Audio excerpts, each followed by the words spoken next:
FM 89.1, Radio Universidad. Mientras tanto, novedades para los trabajadores estatales de la provincia de Buenos Aires. Sí, porque a raíz de todo esto, Ariel, desde el gobierno, obviamente, y desde el reclamo de los trabajadores, se comienza a discutir la reapertura de paritarias, por supuesto, y en el día de hoy fue para los trabajadores de la provincia de Buenos Aires, hablamos de ATE en este caso, a los que se les ha aumentado un 4%, esto se va a cobrar en octubre, va directamente al básico. Ellos habían arreglado un 15% que ya había sido otorgado para el primer semestre del año, se agrega este 4%, va a ser 19%, pero por supuesto muy detrás de la inflación, y es por eso que ni la mitad lo han rechazado y va a haber una manifestación la próxima semana. Tenemos en línea a Oscar de Isasi, secretario general de ATE Provincia. ¿Cómo te va, Oscar? Ariel de la Aquila te saluda, buenas tardes. Muy buenas tardes, Ariel. Si podés un poquito más fuerte. A ver, ahí ya mejoramos un poquito. ¿Está mejor ahí? Sí, ahí perfecto. mejor, sí. Bueno, Oscar, ¿cómo han recibido esta noticia del 4% que el gobierno adjudica directamente sin consulta y sin negociación? Sí, primero una aclaración. Nosotros no aceptamos el 15% en cuotas. Los que sí acordaron fueron UPCM, Aéreo, el Sindicato de Salud Pública y SOEM, quienes en su momento acordaron salarios a la baja, el 15% en cuotas, que como los porcentajes son en relación a diciembre, ni siquiera es el 11, es el 15% anualizado. Digo esto para aclararlo, porque es muy importante. En segundo lugar, lo recibimos, la verdad que, si te digo sorprendido, te miento, porque no nos sorprende la actitud de María Eugenia Vidal en materia de negociación salarial, o del gobierno de la provincia en general.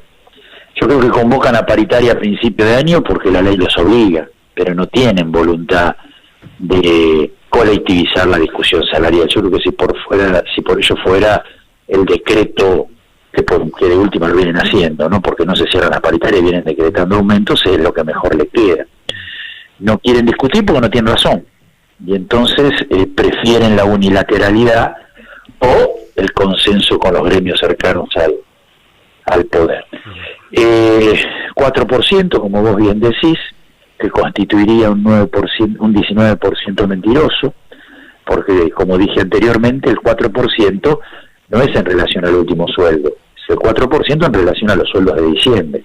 Y como no los cobramos retroactivo a enero, ese acumulado es inferior al 19%, ¿me explico? Seguro, sí. Por lo tanto, el aumento no es del 19%, pero como vos bien decías, la inflación al día de hoy trepa al 24,1%, cuando cobremos este aumento que fue definido unilateral, que no es actualización y que no se dio en el marco de la paritaria, seguramente la inflación va a superar ese 24,1%, con lo cual esa simple cuenta que todos entendemos nos obliga a rechazar esa, iba a decir oferta salarial, pero me equivoqué, ese decreto salarial, y por eso vamos al paro junto a los judiciales, junto a los profesionales de la salud, y vamos a compartir movilización con SUTEBA también el día 19, reclamando una oferta, primero que se reabran las paritarias, segundo que haya ofertas salariales que merezcan ser atendidas. Nosotros tenemos 4 grandes paritarias en la provincia de Buenos Aires, 5 con la del astillero. Son la paritaria de los docentes, que está abierta pero que duerme el sueño de los justos, la paritaria de SICOP, es decir, de los profesionales de la salud, la paritaria de los judiciales y la paritaria de la 10430, que es la que engloba auxiliares, enfermeros, administrativos, unos 130.000 trabajadores y trabajadoras. Todas esas paritarias, la única está cerrada, la de la 10430, las otras paritarias están abiertas pero sin continuidad, con un salto al vacío, no hay negociación, no hay convocatoria, no hay nada. Y en todas la oferta fue del 15%, más allá de los fuegos de artificio mediáticos que hagan, fue del 15%, y la última, los docentes, fue del 19%, y por eso el correlato a esta oferta a los estatales de ese 19%, que es unilateral, que no contempla la pérdida del poder adquisitivo de este año, y que por lo tanto merece rechazo. Ahora, cualquier previsibilidad que uno pueda hacer ya queda pulverizada, porque semana a semana se sigue corriendo esa línea de lo que es la inflación, ¿no? Ya estamos hablando, incluso los economistas, gente de la Citi, ¿no? Los especializados ya están hablando de una inflación superior al 45%. Mientras hace una semana estábamos hablando de un 40 y otra semana atrás un 38. O sea que semana a semana se va corriendo esa línea. Sí, al principio de año un 20-25. Sí, claro. Claro. Y cuando empezaron la paritaria de los docentes, vos te vas a acordar, era un 15 el techo. Sí, ahí ya teníamos discusiones. Nosotros decíamos que íbamos a superar el 20% largamente, pero bueno, no tan largamente, digamos, ¿no? Como lo tenemos hoy. No, yo creo que hay una devaluación brutal del compra argentino, del poder de vida argentino, de los salarios y demás, que están resolviendo esta crisis provocada, concentrando riqueza. Acá están quienes están haciendo negocio, están juntando en pala. Evidentemente un dólar creo que ahora está a 44, algo así, beneficia a quienes trabajan con eso, ¿no? Los exportadores, los grupos financieros. Y bueno, y esta espiral solo se le puede poner límite con la protesta social, ¿eh? No hay otra posibilidad, porque quien habla en el 2019 queda muy lejos, octubre del 2019. Y no estoy hablando de cuestiones golpistas, estoy hablando del cambio de rumbo de esta política que descarga ferozmente la crisis sobre los trabajadores y trabajadoras. Y este gobierno solo atiende cuando recibe golpes duros, que son masivos y en unidad. Vos fíjate que todavía no pudieron convertir en ley la reforma laboral, porque hubo una respuesta masiva y en unidad. No pudieron consolidar el 2x1 a los genocidas, porque hubo una respuesta masiva y en unidad. En la provincia de Buenos Aires no pudieron armonizar el Instituto de Previsión Social, porque también fue masiva la respuesta, y el último ejemplo es el astillero Navarro de Santiago, que quiso privatizárselo, cerrárselo y reducir el personal, y no pudieron por esa respuesta masiva. Me parece que ese es el camino que buscamos el 19, por eso vamos a juntarnos varios gremios que en muchas cosas pensamos distinto, pero que en esta cuestión entendemos que es necesario masificar y unificar, y por eso creo que vamos a un paro de 36 horas, de 24 y 25, que va a ser contundente. Ese es el camino para poner en crisis la gobernabilidad del ajuste. Ahora, no poner en crisis la democracia. Oscar, la democracia la defendemos nosotros. ¿Vos pensás que con la medida de fuerza del 19, la del 24 y 25, que va a ser general y van a sumarse todos los gremios con la CGT, la CTA, ¿crees que el gobierno puede dar un golpe de timón en su política económica en plena negociación con el fondo? A mí me da la sensación de que está ensimismado. Puede hacerlo, siempre puede hacerlo, dependerá del gobierno. Lo que quiero decir es que lo que nosotros tenemos que dejarle claro a los grupos económicos concentrados de la Argentina y a los que manejan la economía mundial, que desembarcaron profundamente a partir de la asunción de Macri, es que no hay gobernabilidad posible si no hay otra distribución de la riqueza. Macri, el 18 de diciembre del 2017 crujió la gobernabilidad por primera vez, y eso que se sancionó la ley de reforma de la seguridad social, pero por primera vez los grupos internacionales de finanzas y los grupos económicos concentrados de la Argentina dudaron si Macri era el garante futuro de este modelo desigual. Esa fue la fecha clave, me parece, ¿no? Donde algo cambió, algo cambió para el gobierno y para los grupos de poder, ¿no? Sí. Dejó de ser la Cenicienta de Latinoamérica. Tal cual. Dejó de ser, aunque la presentan como la Cenicienta, como la que le quedó el zapato, porque si bien es cierto que hay un proceso de avance de las derechas en Latinoamérica, no menos cierto es que en pocos lugares se legitimó con 2 elecciones. Entonces, si hablamos de Brasil fue un golpe, si hablamos de Ecuador fue una traición, pero en el caso de Macri era la Cenicienta a mostrar. Ahora, esa Cenicienta a mostrar empezó a dudar si le quedaba el zapato a partir del 18 de diciembre del 2017, y hasta el día de hoy están en problemas, porque la caída de la imagen de Macri es estrepitosa, aunque todavía no es definitiva, yo me detengo ahí, aunque todavía no es definitiva, y María Eugenia Vidal empezó a ser un poquito dañada en cuanto a su imagen, sobre todo desde que habló sobre, ¿te acuerdas? Las universidades para los pobres. Sí. Ahí un poquito, no hay nada, no estoy en esto. Y bueno, y esta es la discusión, si se consolidan o no se consolidan. Ahora algunos dirán, pero entonces vos no crees que le vaya bien. Y la verdad que si es para generar más pobres, más desocupación, más hambre, no quiero que le vaya bien. Ahora, si hay un cambio de rumbo, obviamente apostaremos a que mejoren las cosas, pero todo hace pensar. Te hago una pregunta. ¿Vos crees que el plan de gobierno, el plan económico que viene junto con la derecha o con la asunción de Macri, fracasó o le salió bien? Esta es la gran pregunta. Porque para algunos le salió el dedillo. Lo que vinieron a hacer... No, yo creo que están haciendo lo que tienen que hacer. Ajá. Pero tienen dificultades. Tienen dificultades porque este es un pueblo que pelea.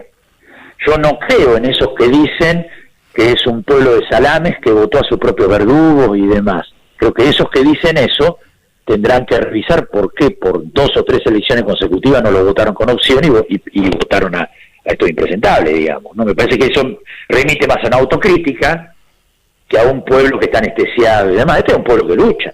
Es un pueblo que en octubre, tenemos un gobierno que en octubre del 2017 se constituyó en primera minoría, que el 18 de diciembre de ese mismo año el pueblo le puso límites a lo que no era un cheque en blanco. Bien, ahora, creo que están haciendo lo que tienen que hacer, pero creo que tienen serias dificultades porque en la Argentina se discute todo en la calle. Mira, yo te voy a decir una vez me pasó cuando tuve el privilegio y la responsabilidad de la Ginebra, a la OIT, que estábamos en una cena. Yo era la primera vez y única vez que fui, pero fue la primera vez. Entonces un español, para que yo entrara en confianza, yo estaba en silencio, todos hablaban, se conocían de ese tiempo, me dice, ¿y ustedes los argentinos que resuelven todo en la calle? Me quedé. Le pregunté inmediatamente, a ver, ¿cómo es eso de que resuelven todo en la calle?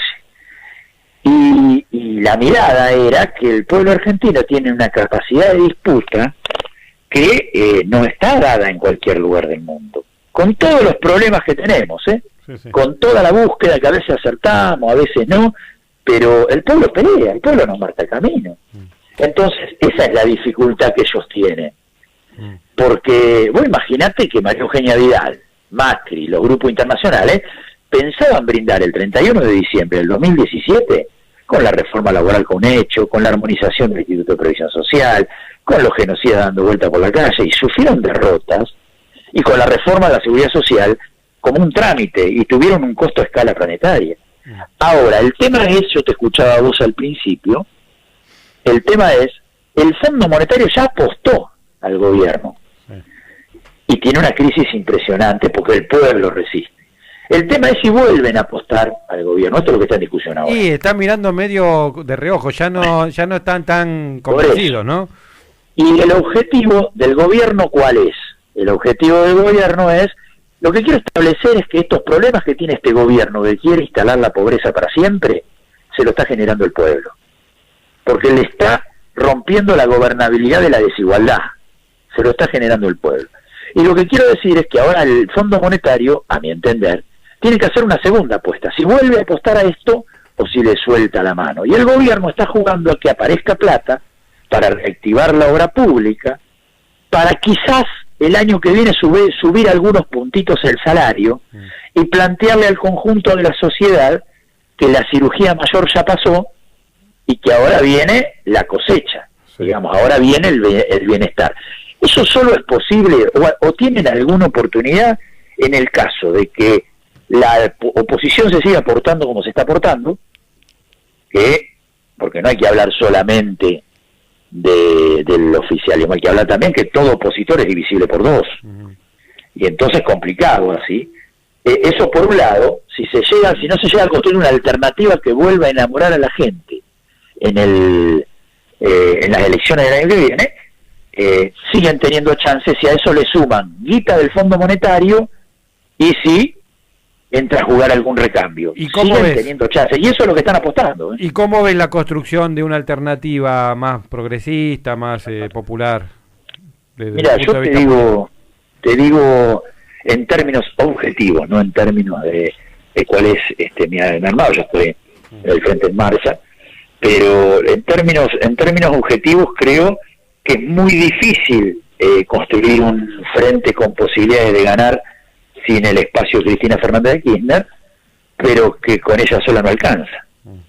Por lo tanto, hay que utilizar una lógica no de hegemonía, sino una lógica que permita acumular de manera participativa a todos los sectores.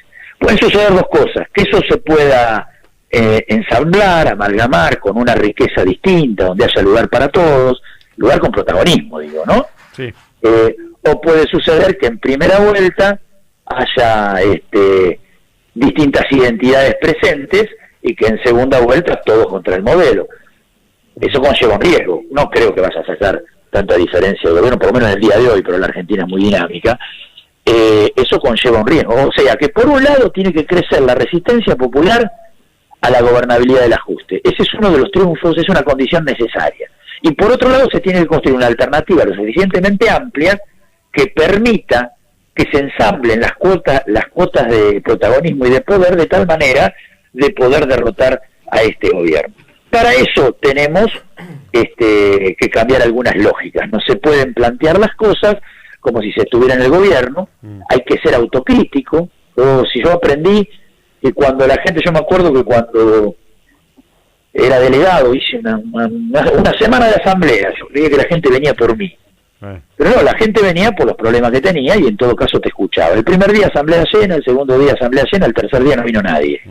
Y yo no dije que la gente era tonta porque no se daba cuenta de lo lúcido que era yo y que tenía que venir a la asamblea. Me fui a ver a la gente y a reflexionar con ellos qué era lo que pasaba. Claro, los compañeros no vivían de asamblea permanente. No, claro.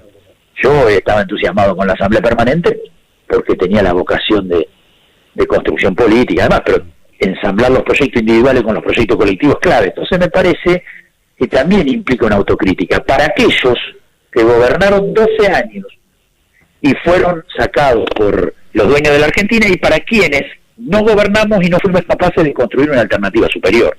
Pero no denunciarnos entre nosotros, sino reflexionar de cómo superamos los límites, porque son límites de Latinoamérica.